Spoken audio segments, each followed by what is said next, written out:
សួស្តីគ្នាចឹងនេះខ្ញុំរៀនតំណែងតិចខ្ញុំអាចបង្ហាញពី tool តូចមួយនៅក្នុង Market ដែលធ្វើឲ្យ report យើងមាន clean ជាងមុនយើងអាចបិទកន្លែងណាដែលអត់ចាំបាច់បានហើយយើង display ឬក៏បង្ហាញតែអាណាដែលចាំបាច់នៅពេលដែលយើង verify ថាដូចយើងធម្មតានឹងឃើញក្នុងកម្មវិធី software គេដាក់ថា OK ឬមិន OK សញ្ញា tick សញ្ញាខ្វាច់អីចឹង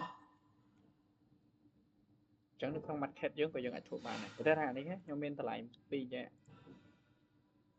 មានតម្លៃ2ជីបើសិនបើខ្ញុំចង់ display ថានៅពេលដែល y នេះវាតូចជាង s max នេះអញ្ចឹងខ្ញុំឲ្យវា display ថាសញ្ញា text ឬក៏ពាក្យមុនដំបូងខ្ញុំបរិញ្ញាយើងចេះ display OK នេះសិនឲ្យវាចេញថា OK បើសិនបើលក្ខខណ្ឌផ្សេងពីហ្នឹងខ្ញុំឲ្យវាថា no អញ្ចឹងទៅតែត្រូវធ្វើមិនបាននៅក្នុងកម្មវិធី market យើងអញ្ចឹងខ្ញុំកុំឲ្យញញ៉ៃច្រើនខ្ញុំលុបចោលអស់តែខ្ញុំសរសេរអីមួយចុះថាក្នុងបេតុងអាមេយើងឬក៏ក្នុងឧទាហរណ៍ក្នុងបេតុងអាមេយើងមានអឺ shear force អីចឹងទៅឧទាហរណ៍ខ្ញុំដាក់តាំងនៅ VU design អីចឹងទៅវាយើងយកមក design ថា resistance កម្លាំង shear force ដែលយើងយក design 200 kN ហើយ shear strength ដែលយើងកណនាឃើញ VC យើងថា300 kN បើថាអញ្ចឹងណាតែនៅពេលអានេះវាមិនមែនមានតែប៉ុណ្ណឹងទេត្រូវកណនាពីដើមមកច្រើនណាដើម្បីបានប៉ុណ្ណឹងអញ្ចឹងយើងអត់ចង់ឲ្យឃើញញ៉ៃយើងអាចបិទវាចោលបាន Control Shift A ខ្ញុំចុចដាក់ក្នុង block អាហ្នឹងមកហើយខ្ញុំអត់ធ្វើញ៉ៃវាទេខ្ញុំតែខ្ញុំចង់ឲ្យយើងតង់ឲ្យ verify ថាខ្ញុំ verify shear strength verify shear strength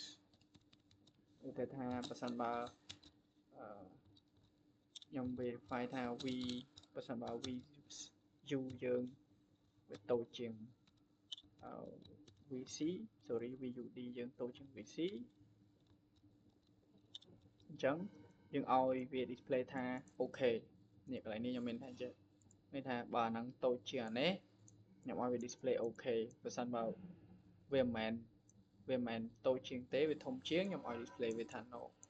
អញ្ចឹងខ្ញុំចាប់ផ្ដើមពីហ្នឹងទៅមុនអញ្ចឹងត្រូវធ្វើម៉េចអញ្ចឹងខ្ញុំអាចចូលទៅក្នុង input នេះចុចកន្លែងនេះ input ចុចពាក្យថា advanced ហើយយកពាក្យថា text boxហ្នឹងយើងដាក់ពីមុខនេះយើងដាក់អីក៏បានដែរយើងស្គាល់សម្គាល់អីក៏បានដែរខ្ញុំអាចដាក់អាហ្នឹងយើងចង់ក្រោយយើងហាយចោលដែរទេយើងអាចដាក់ VU UDC ចឹងទៅឧទាហរណ៍ឬក៏យើងចំណាំសរសេរគេយើងចំណាំសរសេរdemand capacity ratio អញ្ចឹងទៅអញ្ចឹងខ្ញុំចូលញញ៉ាខ្ញុំដាក់ VUDC អញ្ចឹងទៅខ្ញុំអាចហាយអាហ្នឹងចោលបាននេះចុចលេខ high left side នេះអញ្ចឹងវាអត់មានខ្ញុំទុកតែប្រអប់នៅមុខហ្នឹងដើម្បីឲ្យវា display ថា OK ឬមិន OK ទេអញ្ចឹងយកខ្ញុំនិយាយអាហ្នឹងចង់ធ្វើអញ្ចឹងអាចសេរី text នេះចំកណ្ដាលនេះមកដើម្បីវាឃើញអូខេថាប៉ុណ្ណឹងចុះអញ្ចឹងចង់ឲ្យវា display ថានៅពេលអានេះតូចជាងធម្មតា shear strength ធំជាងយើងឲ្យ OK នៅនេះបើថា shear strength តូចជាងត្រូវឲ្យ no នៅនេះចឹងទៅអញ្ចឹងយើងចុចមកស្ដាំលើហ្នឹងយក edit យើងត្រូវ input សិនយើង input ឲ្យវាស្គាល់អា parameter VUD ជាមួយ VC សិនអញ្ចឹងនៅពេលដែលយើង input មុនវាមានថាម៉េចយើងចុចមកស្ដាំ click យកពី edit យើងឃើញ code នៅខាងនេះអញ្ចឹងដើម្បីឲ្យវាស្គាល់ parameter ហ្នឹងយើងត្រូវ input អា parameter ហ្នឹងចូលទៅក្នុង code ហ្នឹងសិនអញ្ចឹងយកពាក្យថាយើងចុចមកស្ដាំដដែលយកពាក្យ add input ធ្វើមើលម្ដងទៀត add input ហ្នឹងយើងចុចសញ្ញាគៀបនេះមកខ្ញុំវាយអាសមីកាយយើងចូល VUD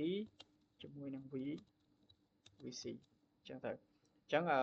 យើងអាចដាក់ geometry ជូឆរមកដើម្បីស្រួលមើលជូឆរចេញមកជា vector ចេញមកអញ្ចឹងវាស្គាល់ថាវាស្គាល់ parameter ហ្នឹងថាអានេះជា parameter A នេះ parameter B អញ្ចឹងទៅឧទាហរណ៍ហ្នឹងហើយអញ្ចឹងយើងអាចតាំងបានហើយពេលហ្នឹងវាស្គាល់ថានេះ A នេះ B អីអញ្ចឹងខ្ញុំអាចបិទនេះចោលយើងយល់ថាមិនអីទៅ A ទៅ B បាត់នឹងចោលមកបន្ទាប់មកយើងចុចមកស្ដាំយើងទៅ edit ទៅដែរខ្ញុំចុច copy អា code យើងឃើញ JavaScript នេះចុចពីយើងអាចចុច Ctrl A អា code ហ្នឹងមកហើយចុច Ctrl C ដើម្បី copy ទៅក្នុង ChatGPT យើងមកនេះចូលទៅក្នុង ChatGPT យើងហ្នឹងបន្ទាប់មកអ្នកនរគ្នាផាសអា code ដែលយើង copy ពីក្នុង Matcat វិញមកហើយយើងពាក្យយើងចង់ឲ្យវា display ថាម៉េចយើងចង់ឲ្យវានឹង close សិនចង់ឲ្យ display ថាអញ្ចឹងពេលហ្នឹងវាអត់ស្គាល់ថា VU VD VC នេះទេវាស្គាល់ថាអាណាដែលយើង input នេះអានេះ A វាស្គាល់អានេះវាស្គាល់សម័យកាល A អានេះវាស្គាល់សម័យកាល C sorry អានេះ A អានេះ B បានថាកន្លែងហ្នឹងវាស្គាល់ថាអានេះ A វាស្គាល់អានេះ B អញ្ចឹងនៅពេលហ្នឹងខ្ញុំសរសេរកូដថានៅពេលដែល A វាតូចជាង B ខ្ញុំឲ្យវា display text ថា OK បើសិនបើ A ហ្នឹងធំជាង B វិញយើងឲ្យវា display ថា no display វាជា text អញ្ចឹងត្រូវដាក់នឹងគៀបដើម្បីវាស្គាល់ថាវាជា string អញ្ចឹងវាជា text អូខេអញ្ចឹងខ្ញុំទៅអាកន្លែងខ្ញុំមិញទៀតចុះកន្លែង ChatGPT ខ្ញុំមិញត្រូវ edit ថា edit this code អញ្ចឹងទៅយើងផ្សេងប្រមមិនក៏បានត្រូវ this code to when A ធំជាង B ឬក៏ A ទៅជាង B សិន A ទៅជាង B បានថា VU ទៅជាង VC VUD ទៅជាង VC យើងត្រូវឲ្យវា display the text okay if not យើង display no display no អញ្ចឹងយើងចុច send prompt នេះមកវានឹង edit code ឲ្យយើងចាំ copy ពីហ្នឹងយើងផាសទៅក្នុង Matcat យើងវិញអូខេយើងចុចនេះចុច copy នេះមកហើយចូលទៅក្នុងនេះវិញខ្ញុំបិទនេះចោលមកកុំឲ្យញញ៉ៃយើងចុច edit លើកចុចមកនេះចុចឲ្យមើលម្ដងទៀតមកស្ដាំចុចពី edit ហើយខ្ញុំ Ctrl A ហើយខ្ញុំលុបអានេះចោលខ្ញុំគ្រាន់តែផាអីខ្ញុំ copy មកមិញមកហើយខ្ញុំ apply ខ្ញុំចុច close អញ្ចឹងយើងឃើញពាក្យថា OK ណានេះយើងសេរីបុកនេះឲ្យចំឲ្យស្មើនឹងអ្វីដែលយើងចង់បានហ្នឹងអញ្ចឹងវា display OK ឃើញណាអញ្ចឹងមែន display OK ដោយសារ sheet strength វាធំជាង A អញ្ចឹងបើថាខ្ញុំដាក់នេះ100វា display no អញ្ចឹងយល់អ្វីខ្ញុំនិយាយណាអាហ្នឹងវាតាំងអាញាត់ដែលវាស្គាល់យើងតាំងនេះមុនអញ្ចឹងវាស្គាល់នេះថា A នេះស្គាល់នេះថា B អញ្ចឹងពេលហ្នឹង A តូចជាង B ពេលហ្នឹងយើងឃើញបើ A តូចជាង B ពេលហ្នឹងអានេះវាចេញ OK អញ្ចឹងតែខ្ញុំថាអានេះវាឡើង300ចុះអញ្ចឹងវាចេញ OK បើសិនបើនេះមាន100វាផ្ទុយវិញអញ្ចឹង B ធំជាងវិញB តូចជាងវិញអញ្ចឹងវា display no អញ្ចឹងយើងឃើញប៉ុណ្ណឹងអាហ្នឹងយើងធ្វើបានតែក្នុងមួយទៀតយើងឃើញថាអានេះវាពណ៌វាដូចគ្នាអញ្ចឹងពេលខ្លះយើងច្រឡំយើងចង់លេងពណ៌វាថាខ្ញុំចង់ឲ្យពេលដែលវា display ថា no ខ្ញុំចង់ឲ្យវាបង្ហាញជា red background ណាជា background ពណ៌ក្រហមអញ្ចឹងទៅថាអូខេខ្ញុំឲ្យវាបង្ហាញទៅជា background ពណ៌បៃតងអញ្ចឹងទៅអញ្ចឹងយើងចុច edit នៅលើនឹងដែរ edit ខ្ញុំចុច Ctrl A Ctrl C ខ្ញុំ copy ទៅក្នុង chat GPT ខ្ញុំដាក់ថាfeeling green background when A តូចជាង when it is okay ក៏បានដែរ it is okay ឬក៏យើងថា feeling green background to okay នេះ and red background to no អញ្ចឹងអ្នកនរចង់ដាក់ពណ៌អីយើងប្រំពណ៌ហ្នឹងទៅ background red នេះធម្មតា red ហ្នឹងវាស៊ីមួយពណ៌សអញ្ចឹងអាចថានៅពេលដែលវាដាក់ red វានឹង display អានេះពណ៌សឲ្យយើង correct មក ចឹងចឹងអត់ប្របាក់ទេហ្នឹងយើងដាក់ថា red 25%អីក៏បានតែយើងកុំឲ្យវា red ពេកយើងហៅថា 20% ទៅថាឬក៏70% red អីចឹងទៅចឹងចុច send prompt វានឹងសរសេរកូដឲ្យយើងអញ្ចឹងយើងគ្រាន់តែ copy អាហ្នឹងទៅដាក់នៅក្នុងmarket យើងមកយើង control A នៅលើនេះយើង delete នេះចោលអាចាស់ចោល control V មកវិញហើយយើង apply ចុច close អញ្ចឹងយើងឃើញពាក្យ no ឯស្អីគេខ្ញុំសេរីអានេះបានយើងសេរីមកល្មមមកស្អាតមកហើយយើងចុចមកស្ដាំ edit ហើយយើងយកពាក្យ property នេះអាចដាក់ align ឲ្យវាទៅ center បានចុច close វានៅ center ហើយអញ្ចឹងពេលហ្នឹងយើងអាច display បានណាបើថាដាក់ no អញ្ចឹងទៅ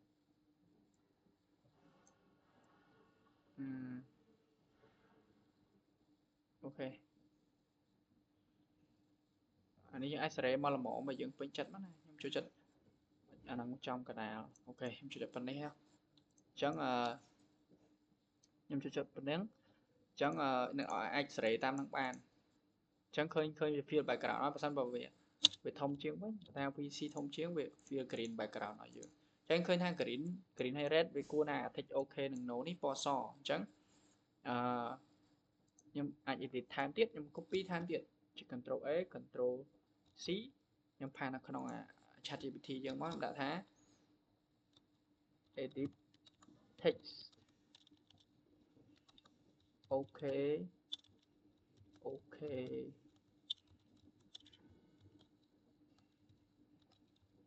and no to white អូខេអញ្ចឹងវាពងរ៉ាន់ឲ្យយើងអញ្ចឹងចុច copy មកហើយយើងផាសនៅក្នុងនេះមក delete សិនយើងផាសហើយយើង apply ចុច close អញ្ចឹងអ្នកនរគ្នាឃើញបានtext OK នេះជាពណ៌សហើយអញ្ចឹងអត់ប្របាក់ទេថាខ្ញុំដាក់នេះមួយវាចេញ text no នេះឃើញពណ៌សដែរតែ background យើងយើងដាក់ fill 70% នៃពណ៌ក្រហមអញ្ចឹងយើងបាច់បិទអានេះចោលយើងធ្វើ report យើងស្រួលមួយយ៉ាងឃើញទេគេឃើញអញ្ចឹងគេដឹងមកឃើញអញ្ចឹងគេដឹងថាយើងចង់បង្ហាញគេពីអីឬក៏មួយទៀតអត់ខ្ញុំអាចធ្វើមួយទៀតខ្ញុំ copy អានេះមកខាងក្រោមមកខ្ញុំចង់ខ្ញុំធ្វើឲ្យមួយទៀតខ្ញុំយកកូដនឹងដែលខ្ញុំ edit ខ្ញុំចង់ឲ្យខ្ញុំចង់ឲ្យ no នេះវាចេញទៅជាសញ្ញាខ្វែងយ៉ាងដិតមួយហើយបើសិនបើចេញ OK ខ្ញុំបដូរទៅជាសញ្ញា tick ចេះវិញអញ្ចឹងត្រូវធ្វើម៉េចយើងប្រមដូចគ្នាអញ្ចឹងយើងប្រមក្នុង ChatGPT ទាំងអស់អញ្ចឹង edit មកខ្ញុំចុច control A control C បន្ទាប់មកខ្ញុំចុចកន្លែង ChatGPT យើងដាក់ថា change the text OK យើងទៅ OK and no to OK នេះគឺយើងយក text mark យក tick mark heavy tick mark ខ្ញុំយក heavy bold tick mark បើណាយកសញ្ញា tick ហ្នឹងរៀងដិតតិច and heavy bold cross mark ហ្នឹងមានថាសញ្ញាខ្វែងrespectively អញ្ចឹងទៅដើម្បីវាដឹងថាហ្នឹងយើងសេពីអីវាភាសាអង់គ្លេសនេះអត់អីអញ្ចឹងវានឹងឲ្យកូដថ្មីយើងមកវិញហើយអញ្ចឹងយើងចាំ copy ឃើញទេវាបដូរនេះទៅ cross mark អានេះទៅ text mark ហើយអញ្ចឹងយើង copy យើងចូលទៅ edit កន្លែងកូដយើងមក control A ហើយលុបចោលយើងផាសកូដថ្មីមកយើង apply យើង close មក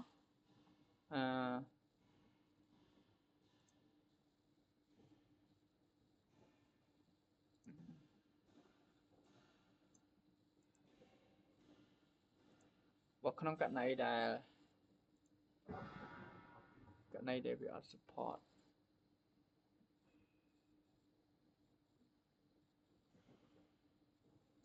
ក្នុងករណីដែលវាអត់ support text នេះយើងអាចចូលទៅក្នុង website នេះមួយ